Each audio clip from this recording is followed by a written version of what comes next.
ሰላም ክብራት ቤተሰብና ዜድ ዩቲዩብ ቻናል ተኸታተልቲ ሕዋተይን ሓቴን ከመይኒኹም ደሓን ድኹም ኣነ እግዚአብሔር ይመስገን ደሕና እየ ከምቲ ኣነ ደሓን ዘለኽዎ ድማ ደሓን ክትህልውለይ ናይ ኩሉ ግዜ ተመኝተ እየ ክብራት ሕዋተይ እየ ክብራት ሕዋተይ ልመዓልቲ ከዓ ሓፃር ስነ ፅሑፍ ንዘየድልየካ ሰብ ኣይትድለዮ እትብል ኣርእስቲ እየ ሒዘልኩም መፅእ ዘለኹ እሞ ክሳብ መጨረሻ ብፅሞና ክትከታተሉን ድማ ብትሕትና ይላበ ተተመቻትኩም ድማ ናብ ኩሉ ሸር ክትገብርለይ ተስፋ ይገበር ክብራት ሕዋተያ ቅድሚ ናብ ኣማሌጊን ሓደሽቲ ዝኾንኩም ንዛ ቻናለይ ላይክ እና ሰብስክራይብ እናገበርኩም ከተታባዕኒ ብትሕትና ይላበ ክብራት ሕዋተየ ስለዚ ናብኣ ከብለኩም የማ ክሳብ መጨረሻ ተመልከቱ ንዘየድልየካ ሰብ ኣይትድለዮ ሓደ ግዜ ዘይርድአካ ሰብ ክትቀርቦ ከለኻ ካብ ጥቕምታቱ ጉድኣት እዩ ዝበዝሐካ ንዚ ከምዚ ዓይነት ሰብ ካብ መሓዝ በይንኻ ምዃን እዩ ዝሐሸካ ንዞም ከምዚኦም ዓይነት ሰባት ክትሕዞም ምኽኣልካ እቲ ዝሕዝን ግን ጽቡቕ ናትካ ዘይሐጉሶምን ኮንሱ ሕጉሳት ኮይኖም ክቐርቡኻ ስለ ዝፍትኑ እዩ ንሓደ በኣኻ ሕጉስ ዘይኾነ ዓወታትካ ዘይኾነ ውድቀትካ ከምዝምነ ሰብ ድልዱል ዕርክነትን ርኽበትን ክትምስርት ክትፅዕር ከለኻ ናይ ገዛእ ርእስኻ እምነት ትበትኽ ከም ዘለኻ ክርድአካ ኣለዎ ገለ ሰባት ኣብ ናቶም ሓሳባትን ድልየትን እምበር ኣብ ናትካ ሓሳባትን ድልየትን ከኣቱ ከም ዘይደልዩ ምስ ፈለጥካ ዋላ እቲ ድልዱል ዕርክነት ይሃልውኻ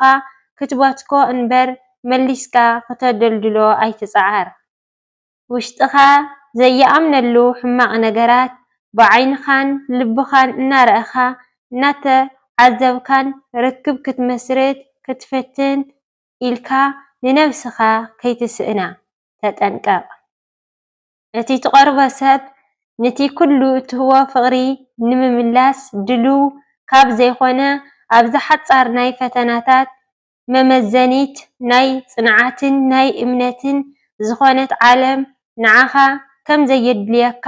ምዃኑ ፈሊጥካ ርክብካ ክትበትኮ እምበር ክትስርቶ ኣይትፈትን ምስ ሓደ ዓርኪ ንዘለኣለም ኣብ ጎደናኻ ክኸውን ከም ዝኽእል ምስ ሰማዕኻ ከምቲ ዝሓሰብካዮ ሰብ ከም ዘይኾነ ክትግንዘብ ጥራይ ከቢድ ምዃኑ ክትፈልጥ ኣለካ ሰብ መርሚርካ ብኸመይ ዓይነት መንገዲ ይቐርበካ ኣሎ ንኽትምዝኖ ደቂ ሰባት ቀሊል ከም ዝኾነ እዮም ዝዛረቡ ሰብ ወዲ ሰብ ግን ካብ እንስሳት ዝፈልዮ ብኣተሓሳስብኡ እዩ ሽሕ ግዜ ለዋህ ይመስል ፈቃር ይምሰል ርጉም ይምሰል ብውሽጡ እንታይ ይሓስብ ግን ሓደ እቲ ልዑል ፈጣሪ ልቡን ኮላሊትን መርሚሩ ዝፈልጥ እግዚአብሔር እዩ ዝፈልጦ ንስኻ ክትፈልጠሉ ትኽእል እናተገደስካሉ ዘይግደሰልካ ክብሪ እናሃብካዮ ዘየኽብረካ እቲ ዝበለፀን ዝኸበረን ግዜኻ እና ሰዋእኻሉ ግዚኡ ዘይስወአልካ እንተኾይኑ ካብ ምቕራብ ምርሓቕ እዩ ዝበልፀካ ንፉዕ መስተውዓሊ ኮይንካ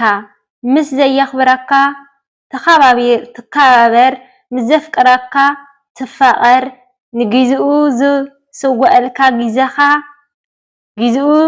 ዝሰወአልካ ግዜኻ ተሰውአሉ ልዕሊ ግዚኡ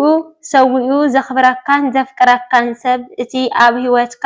ኣገዳስን ዝበለፀን ሰብ ምዃኑ ተረዲእኻ ብጥንቃቐ ድማ ሓዞ ግዚኡ ዘሰወአልካ ሰብ ካብ ዕድምኡ ይመቕለካ ከም ዘሎ ኣስተውዕል ተረዳእ ምስ ዘኽብረካ ምክብባር ምስ ዘፍቅረካ ምፍቃር ምስ ዝግደሰልካ ዕርክነትካ ምድልዳል ምስ ግዚኡ ዝህበካን ዝስወአልካን ጽቡቕ ምሕዝነትን ዕርክነትን ምምስራት እቲ ዝበለፀ ንቕሓት እዩ እሞ ንቑሓን መስተውዓልትን ንኹን እዚ ምስ ተስተውዕልና ርዝነትን ነብስኻን ክብረት ነብስኻን እንዳሓደረ ክዛየድ እዩ። ክብራትን ክብራንን እዛ ልሰማዕኹምዋ ሓፃር ዛንታ ሓፃር ስነ ፅሑፍ እዚኣ ትመስል ማለት እዩ ክቡራት ቤተሰብ። ክስካብ ብካልእ ትሕዝቶ ክስካብ ዝመፀኩም ከዓን ስሰናይ ንዓኹም። ክስካብ ዝሕዝ ሰዓት ከዓን ፅን ኢልኩም ዘዳመፅኩምኒ ኣብ ትገብርዎ ፆምን ፀለትን እግዚኣብሔር ኣምላኽ የዳመፅኩም። ክቡራት ኣሕዋተየ ብሓቂ ንልቢ ለረስርስ ንሕልና ዘተርክስ ቃል እዩ እሞ ክቡራት ኣሕዋተይ ተዛረብቲ ዘይኮናስ ኣተግበርቲ ክንከውን ሰናይ ፍቓድ ይኹነልና ክቡራት ኣሕዋተይ። ስለዚ ክስካብ ዝሓዚ ሰዓት ንኣየ ሓፍትኹም ከምዚ ጌርኩም ኣኽቢርኩም ብትሕትና ፅን ኢልኩም ክሰምዑኒ ዝፀናሕኩም ብጣዕሚ እየ ለመስግን። እግዚኣብሔር ኣምላኽ ያኽብረለይ ክቡራት ኣሕዋተየ እና ብድጋሚ ከዓን ሓደሽቲ ዝኾንኩም ንዛ ቻናለይ ላይክ ሳብስክራይብ እናገበርኩም ምትውዋዕኹም ኣይፈለየኒ።